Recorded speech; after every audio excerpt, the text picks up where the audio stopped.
Good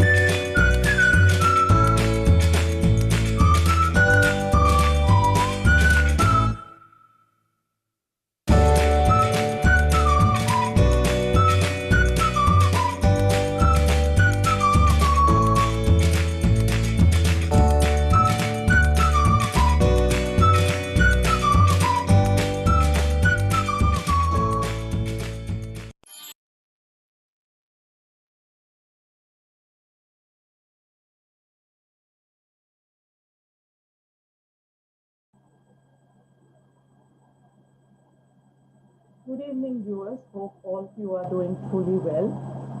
Of course, it is Wednesday, and it is Wednesday for Women with Dr. Girija Wagh here with us. But before I really go on to beginning the program, a quick little information on our online health channel, which is the TrueWealth online health channel. And this is an initiative of TrueWealth Integrated Healthcare, which provides integrative and personalized health and nutrition advice to guide patients and healthy individuals to overcome their health concerns and manage self-help to reach the ultimate goal of holistic health and happiness. TrueWealth aims to help you separate science from hype by sharing authentic knowledge and wisdom from healthcare and nutrition stalwarts so you can make the right health and nutrition choices. Rightly so, we are here Wednesday for Women with Dr. Girija Wagh. A quick note that this program is organized for education and spreading more awareness to reach the ultimate goal of health and happiness. The knowledge and experiences shared by the speakers and the other participants cannot be treated as a consultation. We believe that every individual is different and hence needs an integrative, personalized consultation to prevent or cure ailments. So for the same, you can reach us out on 982004839 or visit our website www.truewealth.in. You can feel free to express all your concerns and ask us as many questions. I'm sure we will do more than justice. However, we will not be providing any direct information on COVID-19 related treatment. The thing we are really proud of is Girija Hospital and Fertility Center and TrueWealth Integrated Healthcare Center together run the Women's Health Clinic right now, also virtually, but also in physically providing health, nutrition, and lifestyle advice. So what we really do out here is the Open Up program where we insist women come and speak to us about their health concerns, and of course, Dr. Girija Wagh provides all the necessary medical health check and treatment.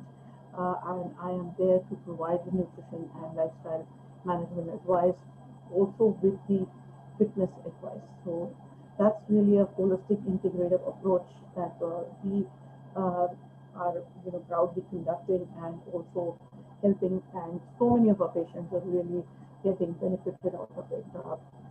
Introduction of course, our faculty, that is Dr. Girija Wagh, who's here for so many weeks trying to give us so much of deep insights and information. She has 3 decades of experience, especially in normal and high risk obstetrics and gynecology, IVF, fertility treatment, PCOS, procedures of fertility, promoting laparoscopic and hysteroscopic surgeries.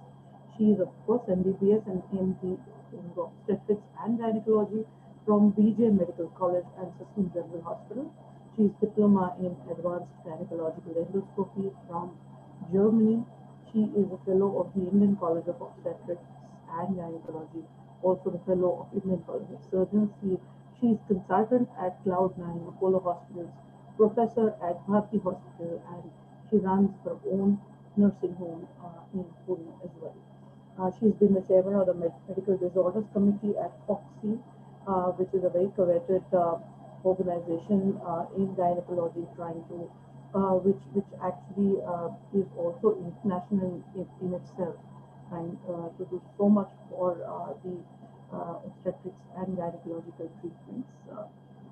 Also, Dr. Girija Wagh is a staunch feminist and she believes in empowering women through health.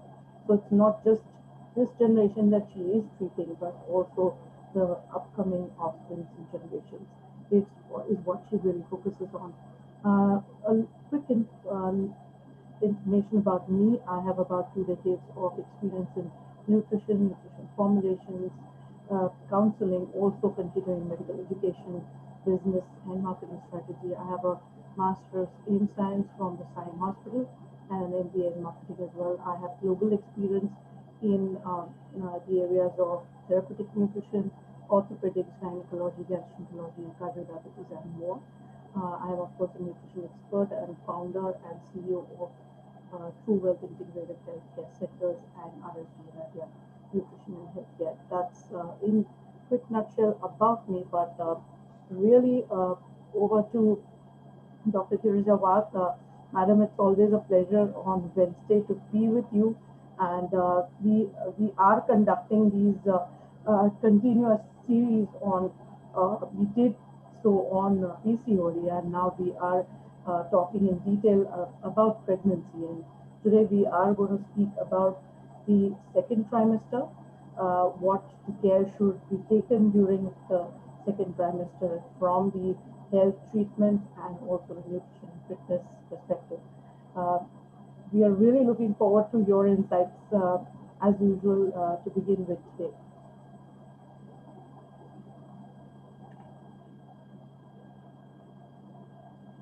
You have to unmute. So hello everybody, good evening. It's nice to connect once again through I don't know what is going to happen to the second surge of the pandemic in our country, but what we are seeing globally is not very nice. But let's be, holding our seats and taking the ride as it comes. And thank you, Rajashree, for giving me this opportunity of connecting with everybody here through whatever little I know. And second trimester of pregnancy happens to be a very important part. And as always, I have again taken a recourse from trying to connect through my blog here. And I was surprised to see that most of the blog is all about nutrition. But I'm going to verbally speak more about what happens in the second trimester. So, what is a trimester? Basically, the entire pregnancy gets divided into 3 trimester. Arbitrarily, we say 9 months. But as doctors, as obstetricians, we always relate to weekly changes and weekly parameters to discuss the growth and all the contexts in pregnancy, because that makes it easy for the doctor to compare and identify things. And there's some sort of a micro planning that goes into happening so that we are able to deliver what is necessary and identify if things are not going well much early. So basically, the trimesters, if you look at, first trimester is from first to the 12 weeks, and usually the pregnancy gets diagnosed somewhere between the 4 to 6 weeks of pregnancy. So the nearly half of that trimester is already gone in making baby and all that kind of stuff. So most of it is not available for us to do any interventions. But the second trimester is actually 13 to 25 weeks if you go by these calculations. But ideally, we consider till 28 weeks. Now, why do we consider till 28 weeks? Because whatever maternal changes are occurring in the cardiovascular situation or the adaptations that are occurring are usually similar and gradual during that period. So one time will be that you will have a gradual change in your cardiovascular changes, blood volume, your heartbeat and everything. That will be starting from 8 weeks of pregnancy and then peaking and changing at around 12 weeks of pregnancy. And then it keeps on growing, but it is not sudden, it's just gradual. But around 34-35 weeks again, there is another peak of change where there is definitely substantial increase in your blood volume. There are changes in the hormonal pattern because the placenta is not now producing larger amounts of hormones, and therefore that is the time where metabolic changes will ensue. While these changes are occurring during the second trimester, but they are at a gradual pace. So, what will be your perceptions as a patient? If you are a pregnant mother, what will be you feeling during this second trimester is very important, because in the first trimester, usually you are not able to feel anything in your tummy. The baby is still behind the pelvic bone. Now, at the end of the third trimester, you start feeling a little something there down in the lower part of your body, the front part, and the doctor keeps on assuring you by doing sonographies and telling you that the baby is growing. But in the second trimester, you start actually be able to feel your own baby when you put your hands on your tummy. And that baby bump is something which will be felt by you and which will be seen by other people. Till that time, it's usually not very well seen. So if you look at it practically, the second trimester begins at 13 weeks and ends with the completion of 25 weeks ideally, but practically we take it as 28 weeks as the heart and the bloodstream changes and adaptations are similar till 28 weeks of pregnancy. And now what is very important is that the baby is now growing in size and it will achieve a size of about 1000 to 1200 grams by the end of the second trimester. So therefore, this is going to be a period which is really going to demand a lot of things from your body. It requires a lot of things from you to follow nutritionally. The changes that are occurring to your body, you will have to take care. And therefore, it is so appropriate that at the end of what I'm going to tell you from the obstetrician technical point of view, I'm also going to say what I expect from a nutritionist, and Rajashree is going to give us a guideline as to what actually we require to do to be able to meet those increased daily kind of dietary requirements that are essential to maintain that the pregnancy is going well. So therefore, now what is happening to you is there is change in your blood volume, there is change in your cardiac activity, you have started accumulating a little fat around you, started putting on a little weight, there's some water retention, you're feeling the baby bump, and then you may also feel a little sort of a fluttering in your lower abdomen. Usually, many first timers, primigravids, are able to feel the first fluttering around 16 to 18 weeks of gestation. That is when you become 16, 18 weeks pregnant. That's the first time, and it's also called as quickening, that fluttering, that little movement of the baby, because baby is now actually a ball of a size of a big orange, which is floating in water. So just imagine in your womb, there is something like that. There's water, and in that, a ball has been placed, a small fleshy ball. So it will not be as heavy as an orange, but maybe orange which is being peeled. Peeled orange ke jaisa wo halka halka sa, it will be floating inside you. So that kind of a feel you will get, a little flutter, because baby is still not yet developed so much that it can move. Thoda sa it will keep on trying to make an attempt to move. Babies are very, very active. They are always growing, they're striving hard to grow. Because just imagine at 6 weeks itself, when the baby is so little teeny weeny teeny, that is the time when the baby is already having a heart activity. Just imagine how much work this child is doing. And now it's growing, and at 16 weeks, you can feel that it makes a little movements, and these are the first quickenings that you're able to see. Long time back, when there was no sonography available, in the clinical practice, or it was not very accessible, quickening used to be the time from when the delivery dates used to be decided.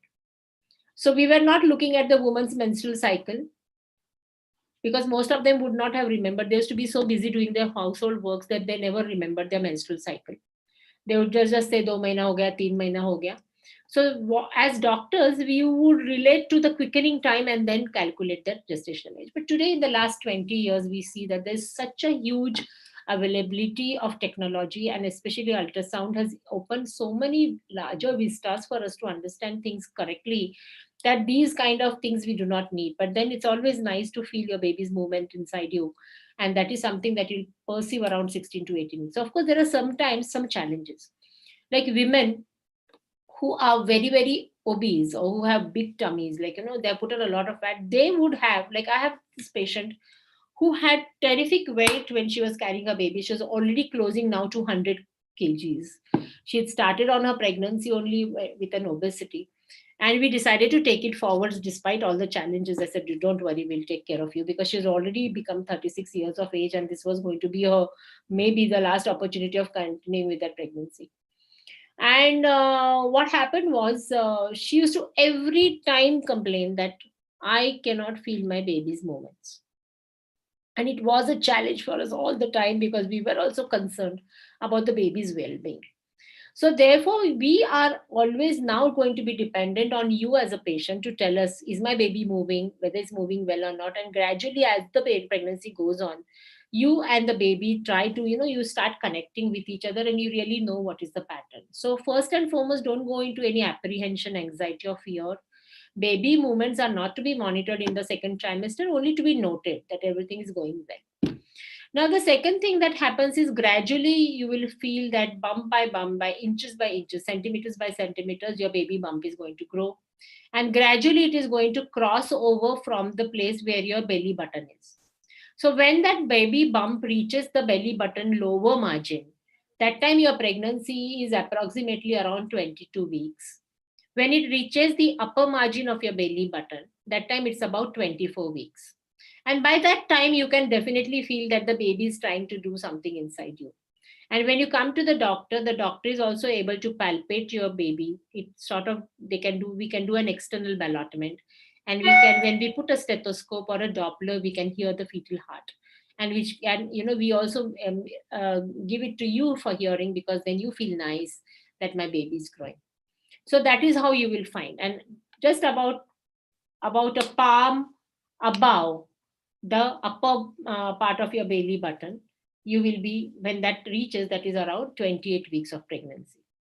Now, usually doctors, as at least I in my practice, from 24 weeks onwards, start putting a tape on the woman's stomach to measure in centimeters, because that gives us an earlier indication whether your baby is growing well or not growing well, or is growing in excess. Because today we know that 20 to 25% of Indian women suffer from diabetes during pregnancy, and we require to also keep a watch on your baby's growth. So most of the things that happen in the second trimester are your perceptions, your overt exhibition of the pregnancy that is happening. There are wonderful changes inside you. Secondly, we will be doing certain tests for you in the second trimester, and these tests are usually at the point when you are around 18 to 19 weeks pregnant. A very important test is considered, and that is the anomaly scan. Now, anomaly scan is the one where a sonography is performed to look at the baby's growth and to establish that the baby is normal. So this sonography gives us very three important parameters for the obstetrician to help guide you better. One is whether your baby is perfectly normal or not. Of course, 10 to 15% of the times many anomalies may not be detected. But right now, in the hands of a good established sonologist with a wonderful machine to back up, usually this is not such a big challenge. And therefore, we are able to identify any abnormalities if they are existing in the baby by 19 weeks of pregnancy. And it is your bound duty that if the doctor has forgotten to give you an appointment, it is your responsibility that you take an appointment at exactly at 19 weeks, or at least between 18 to 19 weeks, to ensure that your baby is normal. Because many times it's very frustrating when patients land up with some sort of an abnormality, and then they come to me. Usually in Pune, I'm quite sort of easily approachable for a termination of pregnancy at 20, or when they've crossed 20 weeks, which is beyond the purview of the MTP Act, with an abnormal baby. Because the patient did her first sonography at 6 weeks and never turned up after that, and then she landed sometime later, and that time she had already crossed. Because as we all know, in our country, we are one of those countries who has made medical termination of pregnancy legal. So there are quite a few countries in this world where medical termination of pregnancy is illegal. Whatever is it, you have to take the pregnancy forwards and depend on the nature. But in our country, we have made it legal. But whenever we make anything legal, it comes under the purview of strict legislature. So therefore, there is a Medical Termination of Pregnancy Act. And under that act, if you want to terminate a pregnancy, you have to be less than 20 weeks of completed gestational age.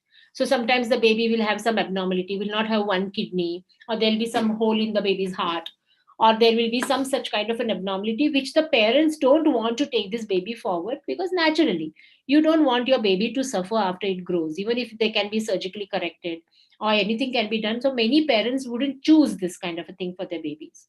But then with parenting, even responsibility comes that you have to ensure that your anomaly scan has been done between 18 to 19 weeks, because then we have some leeway to take a second opinion, to do some investigations and decide what is to be done.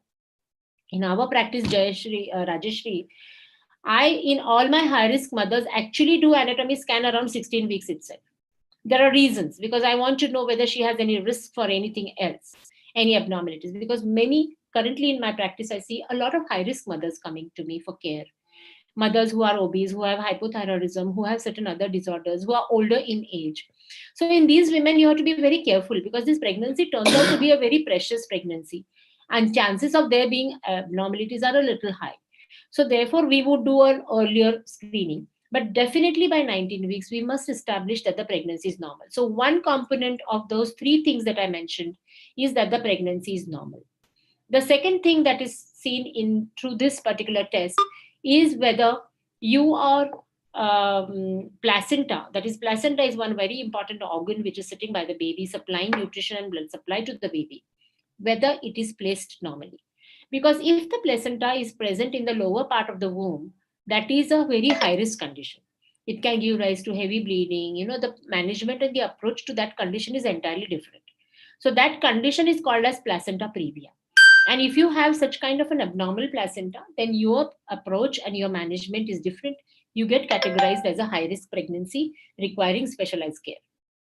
The third component of this assessment is looking at the cervical length. The womb ka jo opening rehta hai, uska length is seen, because if you look at our country, we have a very, very high incidence of preterm deliveries in our country. Preterm babies are occurring because of various reasons, and I think we had discussed it in one of our previous schedules, that the highest number of preterm deliveries in the entire country, in the entire world, are occurring in India. And therefore, we are looking at this cervical length at the time of the anomaly scan to be able to predict whether this woman has a possibility of going into preterm delivery. And then necessary measures can be taken, either by giving her drug therapy, or doing surgical tightening of the cervical os. So these are the various things that are very importantly done during that scan. The second point time scan during this second trimester would be somewhere around 24 weeks of pregnancy in a woman who is a high risk mother. So, mother who is a diabetic, or a woman who is suspicion of a maybe Down syndrome, or a woman who is having blood pressure problems. So, in this patient, the baby's cardiac structures are studied, which is called as fetal 2D echo. And we look at the baby's heart through the mother's womb to find out if there are going to be any abnormalities, and it is usually timed at around 24 weeks of gestation. And thirdly, the end of the second trimester, that is around 28 weeks, we do what is called as the growth scan, where we assess whether the baby's growth is normal or not, whether the baby has adequate liquor around it or not. So these are important timelines and scans that are performed during the second trimester, and these are the reasons why we do them. Sometimes patients feel that there are unnecessary scans done, but today it has been proved beyond doubt. If you look at countries like Japan and all, they are very, very liberally using scanning during pregnancy. No harm is caused to the babies. And what is more important, there is much, much reduction in the morbidity and the mortality in the babies as well as the mothers. And with these examples, naturally, if there is anything not going right, it's always better to take a recourse of doing a sonography to find out things earlier.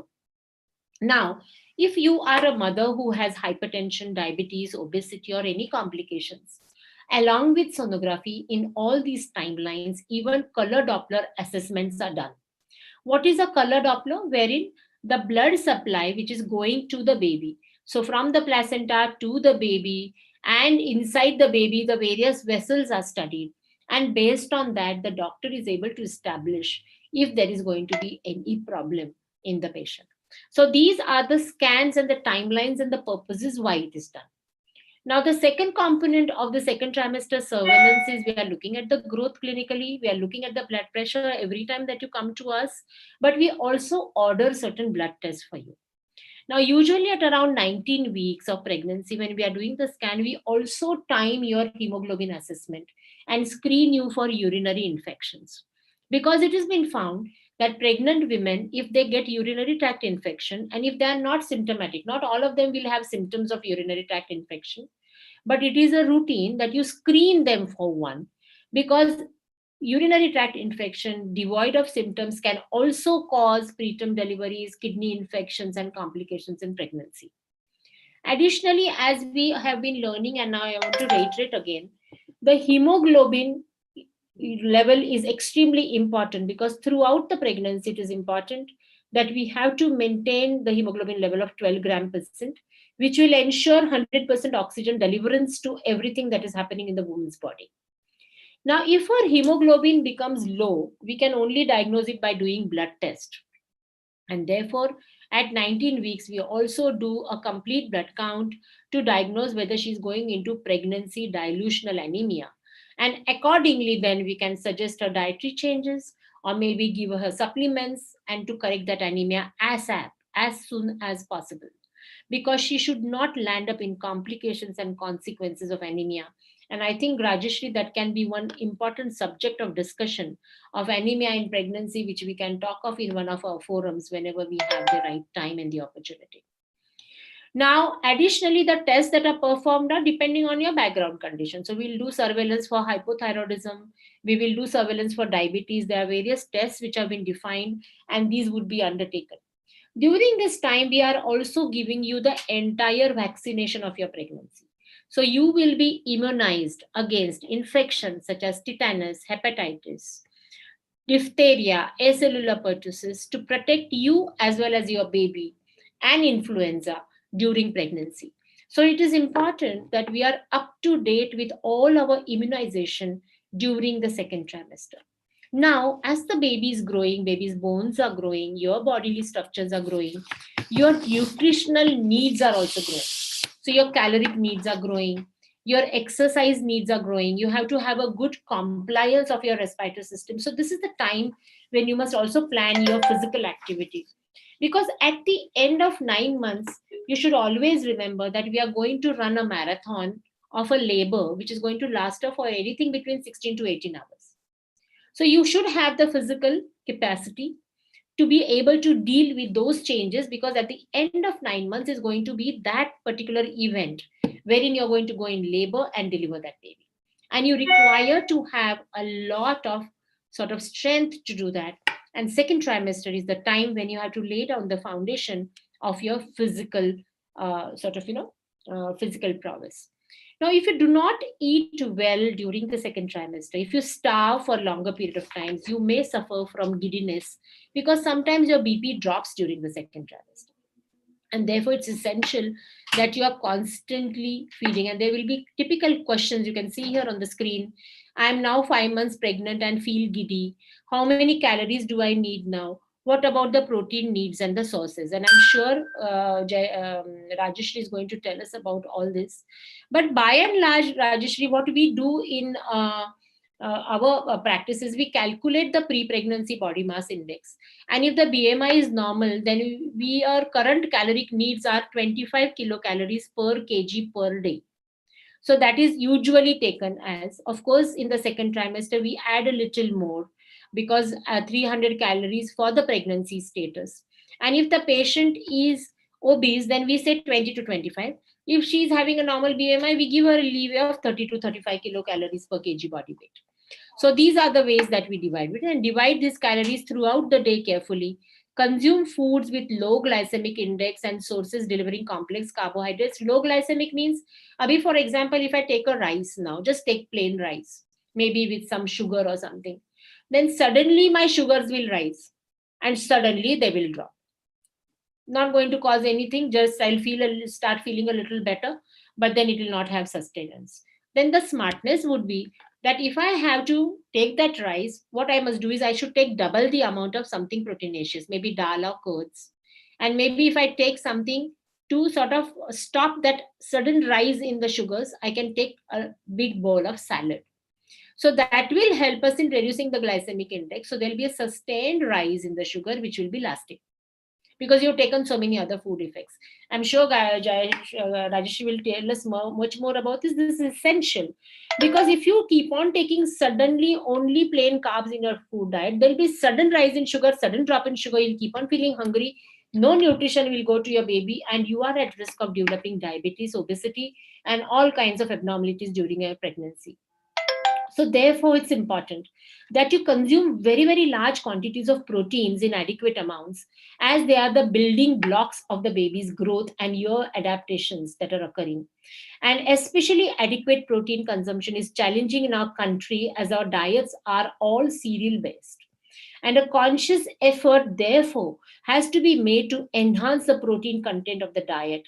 And the daily protein requirement, therefore, calculated is 1 gram per kg per day of your weight currently. And this means that if you're now weighing 48 kgs, your daily protein consumption should be at least 48 grams, at least 40-45 grams, it has to be there to be able to substantiate.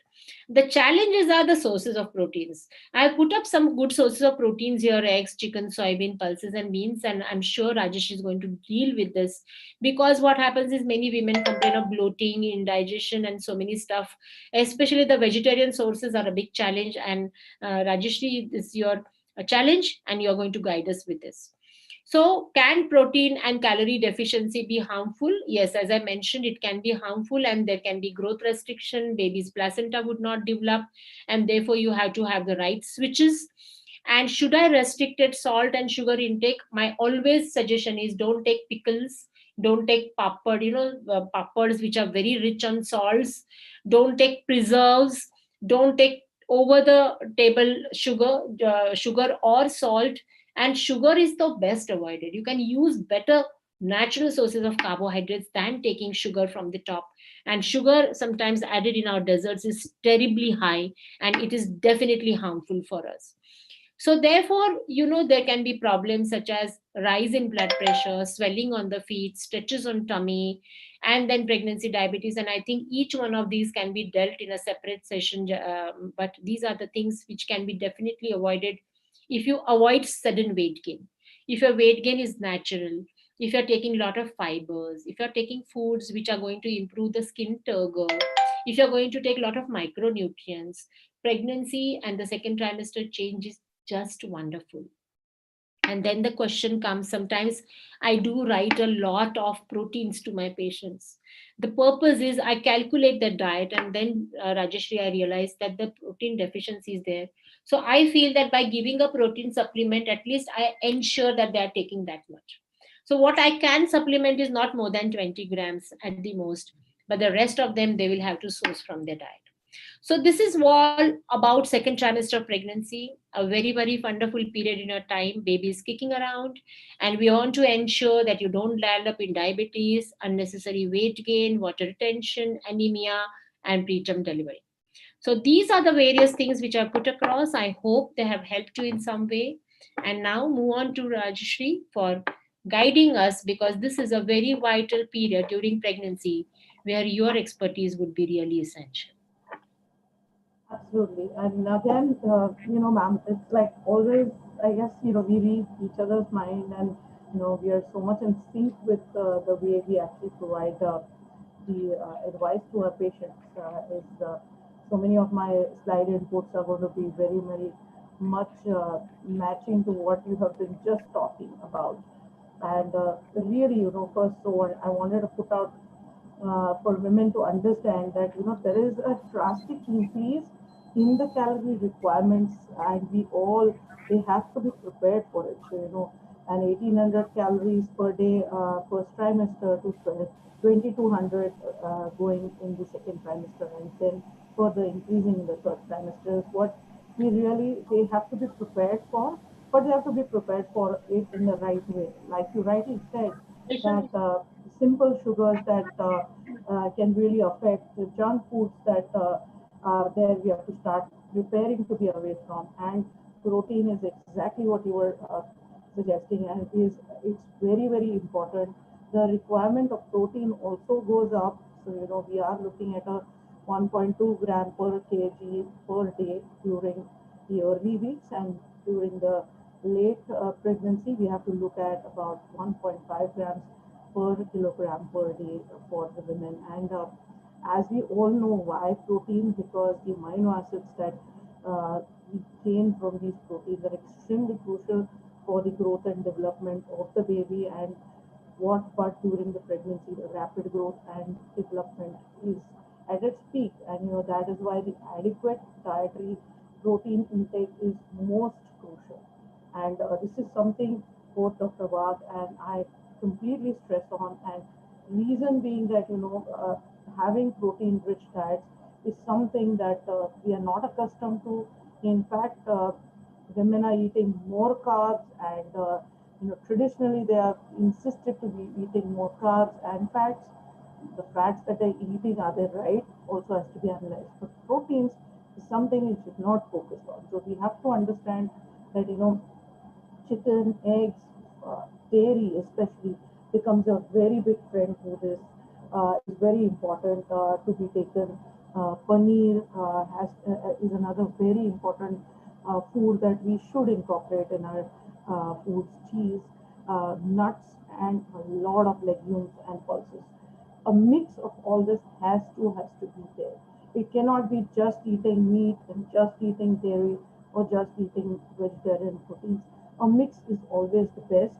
We have to be worried about fish because it could contain higher amount of mercury. So be worried while you eating fish. Do not eat anything that is aged cheese or unpasteurized milk or dairy products.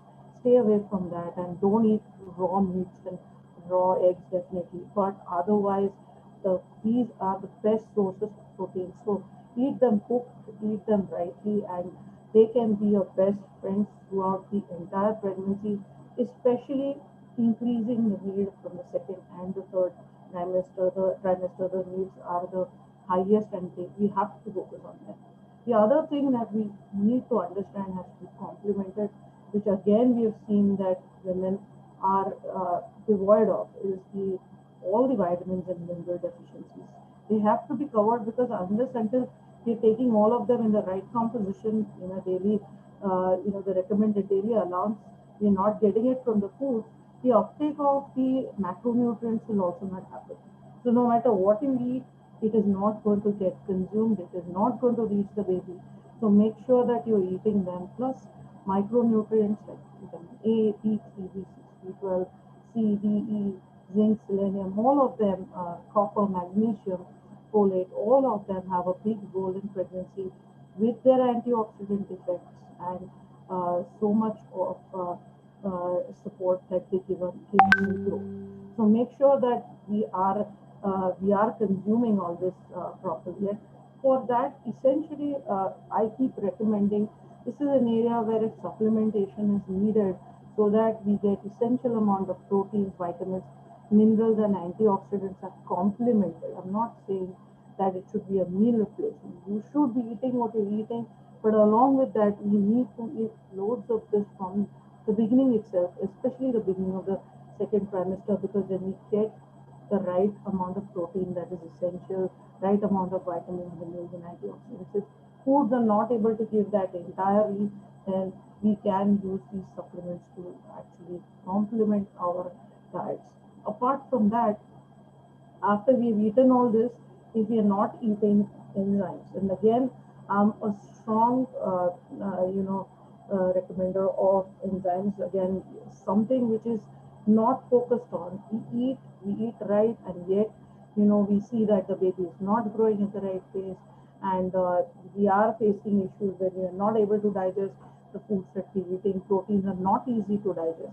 So, an digestion aid is compulsory.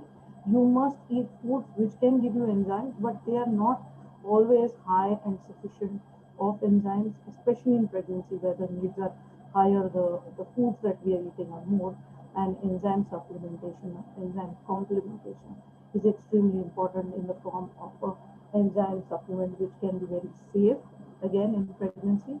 So that we need to see the source of the enzymes that it comes from. Ideally, they should be vegetarian, and they should be safe. So if that is taken along, this according to me is the right recipe to begin with in the second trimester especially. Again, sources of antioxidants, not just the supplements. We have so many different types of fruits, fish oil. Again, we're not eating too much of fish, but we can resort to fish oil supplement because they contain EPA, DHA, both, which is needed again. But otherwise, so many fruits are available, different types of berries, grapes, bananas. we can eat pomegranates. All of these are great fruits, and we should try and incorporate as many of them in our diet. So goes with the vegetables, because they give us so many nutrients. Along with that, they give us fiber, which is essential in pregnancy again. The folate and the folic acid we have always spoken about in our earlier sessions as well is another thing which is important from the pre-prep to the also important in the second trimester. So we have to make sure that we eat a good number of leafy vegetables, citrus fruits, dried beans and peas, and we get folate from it. Otherwise, of course, a supplementation there is also recommended by the gynecologist, and which is again very important.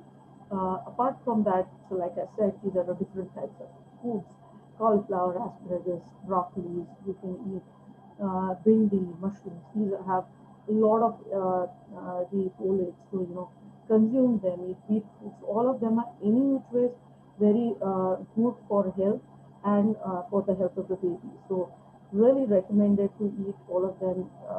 Cereals, spinach, beans have that much quantity that I will put out here on the table of folates. Apart from that, calcium. Calcium is required, as we know, for strong bones and teeth, and that is especially it starts developing in this trimester. So it is also required for normal functioning of circulatory, muscular, and nervous systems.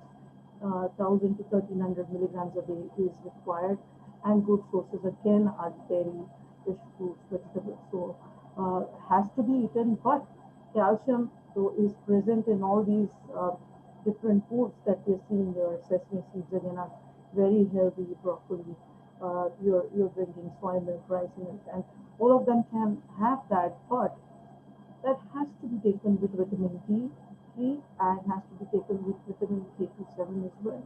Because these are two vitamins which are very, very important for the uptake of the calcium that we are eating. So look at it. So that is the reason why I spoke earlier as well that we need to take a complementation of the vitamins together, and a good supplementation is always good when it comes to these minerals and vitamins, especially during pregnancy. And the foods that we're eating today actually do not comprise of all these ingredients actively, as so many of the foods are processed, treated, pesticides, and so many things are being used that they are devoid of all this. And iron again is a very important component which madam insisted, and yes, I also believe that we need to have a separate session on this, because iron is very important to make hemoglobin. It's protein in the red blood cells that carries oxygen to your tissues, and during pregnancy you need double the amount of iron than the non-pregnant women. So it is extremely important to have a supplementation again of iron during pregnancy. 27 milligrams a day is recommended, and if any kind of severe iron deficiency during pregnancy can be very risky, which is why it needs to be absolutely corrected. And the foods that contain iron are chicken, fish, iron fortified breakfast cereals, beans, and vegetables. And I've laid out more in this chart. Eating spinach, green leafy vegetables, watermelons, dried beans, broccoli. Also eating eggs and chicken are good sources really of iron, if you can see. The omega-3 fatty acids are again components which I said earlier, and also again reiterating it, are very, very important for the healthy development of the baby's brain, central nervous system, heart, immune system. Also, it acts as a very good antioxidant. So it can really help in preventing premature deliveries, preeclampsia, any postpartum depression. So all that is from all those perspectives, omega-3 really becomes a very, very good nutrient that we should be consuming. Insist again on, if possible, you should eat it. Flax seeds, walnuts, broccoli. These foods which are vegetarian also contain omega-3s if you can't, because we want to limit the fish that we are eating. If not, you can always take a fish oil supplementation, which can be safer. So that's the recommendation, and where Dr. Wagh really said that complex carbohydrates. We have to avoid simple carbohydrates like white rice. I'm not saying completely limit them. Do not eat at all, but white breads, refined cereals, pastas, cakes, pastries, biscuits. These are absolute chunks, added sugars. All of them, plus the burgers, etc., that we are eating out. Eating out has been completely reduced in these cases, and they have a lot of energy, these foods, and there are a lot of calories, but they're poor in nutrition value. So complex carbohydrates, on the other hand, make for a better food choice as they take they take considerable time to break down. They have good amount of energy in it, and that energy actually gets dissipated over a period of time, just as Madam explained. So you keep getting the energy out of them, and you don't have it doesn't come spurt out and peak immediately, which is not recommended at all. And the complex carbohydrates could be whole grains, millets, oats, nuts, meat, starchy vegetables like sweet potatoes. Sweet potatoes are always better than just potatoes. And brown rice is good. So we can actually these are the ones which are important from a BMI perspective. Uh, just as ma'am, mentioned, it's very very important. Again, the optimizing the fiber intake, and I say optimize because people normally resort to eating very high fiber diets because they experience constipation. But in turn, when you eat too much fiber, again, that also gives you bloating and can cause constipation. So eating the right fiber and the right quantity of fiber is extremely important from different variety of fruits and vegetables. You can actually get them. You can get them also from the carbs that I mentioned. As a complex carbohydrates can actually also be a good source of fiber. So make sure that that is done. And another thing, which again Indian women especially do not focus on, is hydration. It's extremely important to consume good amount of fluids. So I keep recommending drinking soups also at times, consuming buttermilk, consuming different types of booster drinks, which I keep suggesting so that we stay hydrated while we're having booster drinks. It is a good idea to have a booster drink which has vitamin, minerals, electrolytes, antioxidants, herbs, which are safe.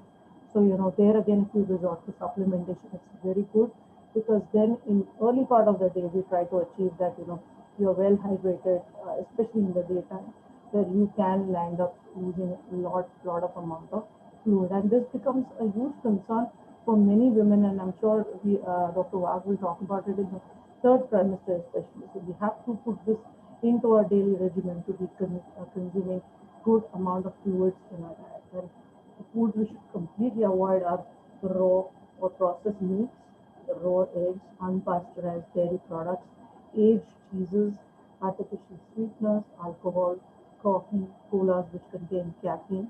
So that's an overall recommendation. Like I always say, a tandem, a balance has to be there between sleep, exercise, and diet. All three is extremely important. And we all know that. We also know that a balanced nutrition is necessary. We have to get into this habit of eating one-fourth vegetables, one-fourth, one-fourth grain, one-fourth protein, and make sure that we're eating more of all this so that it also the baby's growth is ensured. But this plus what I recommended before is extremely essential to focus on. It is also important that we balance the alkaline foods with the acidic so that because acidity and constipation again becomes a huge concern, and it is very important that you're not hyperacidic because that again will hamper the digestion and the uptake of the nutrients. So make sure that while you're eating a lot of eggs, dairy, grains, make sure you also eat equal amount of fruits, nuts, legumes, vegetables, and alcohol and caffeine that are complete no-no. Try to still keep control on our sugars. That's really were the input from my end, Dr. Wagh. They were so aligning to what you were talking earlier, and I think if you have any more comments on that, because they were they were exactly on the line what you were talking about, the BMI, the carbs, and the right fats that we need to consume, and of course proteins, which you and I completely keep talking about all the time because they have to eat loads of it, and a lot of energy can actually be derived out of proteins if they are falling short of energy. So proteins are in any which ways, from the growth perspective and energy perspective, both are very essential. That was a very nice input that you gave, Rajashree. Very well studied presentation. And I think it's something that if it is really followed to the hilt, we really will come out with great results, because current challenges that we have during pregnancy are the ones which I mentioned in my talk, where women turn out to be anemic. Nearly 50% of Indian women are anemic during pregnancy. Yes, Terrible. absolutely. Secondly, 20% of them have diabetes, 10% will develop hypertensive disorders, and nearly about 30-40% of them are obese. On the other side of the spectrum is malnourished women. Women do not take diet properly. Either they don't take diet properly, they don't have access to food, or they take improper nutrition, like all those pastries, curries, and everything that you mentioned. So these are something that we require to look into, and you really brought out that very well. Thank you so much. So I think really all in all, the inputs that came from you, ma'am, as well, that those were simple things that women absolutely do not know before they actually are into the second trimester, and knowing about it beforehand is absolutely so important. And like you rightly said, I think a session on iron is especially very important, Yeah. because I think it's probably every woman, not, you can't even say one in two, it's one in one and a half really, so every woman almost practically is falling short of iron. And absolute another thing, protein is another story where, we don't know to consume, where to consume proteins from. Apart from milk, uh, we know legumes, but we don't know how much to consume. So those are the things which we are relying on carbs for most of our energy. So it has to be a lifestyle change, like we discussed pre-pregnancy itself. We have to get into that mode, and even before that. So I think there were brilliant inputs from your end, and Thank you complimenting so maybe much. from my end. Was a great session again today out here. Of course, in the next session, we will be bringing in one more important topic which is related to pregnancy, and really looking forward to it. I think there is a lot of learning through this session for me as well while I do these sessions with you. So thank you very much for So being. these are going to be chargeable to you. I I mean, need my honorarium. the honorarium can be a box of proteins, not sweets. Well, on that all that sweet note, I think we will close today's session. And viewers, thank you for always coming and encouraging us. Every session, ma'am, reaches in the number of thousands for our sessions, and we are going to try to make an attempt to replay our sessions as well every week now on. So with one session of ours, we'll also try to redo another one so that people Yeah, can actually go back and listen to our inputs again. correct. Uh, Thank you very much for being with me. And next Wednesday, of course, viewers, we both will be back with Yeah. more information. Yes, I perfect. am Thank going you to so much. thank the RSG Energy team also on this juncture, and as they keep supporting us on all the different inputs, sending out flyers and sending out information, making these programs available on different platforms so that it can reach maximum number of people.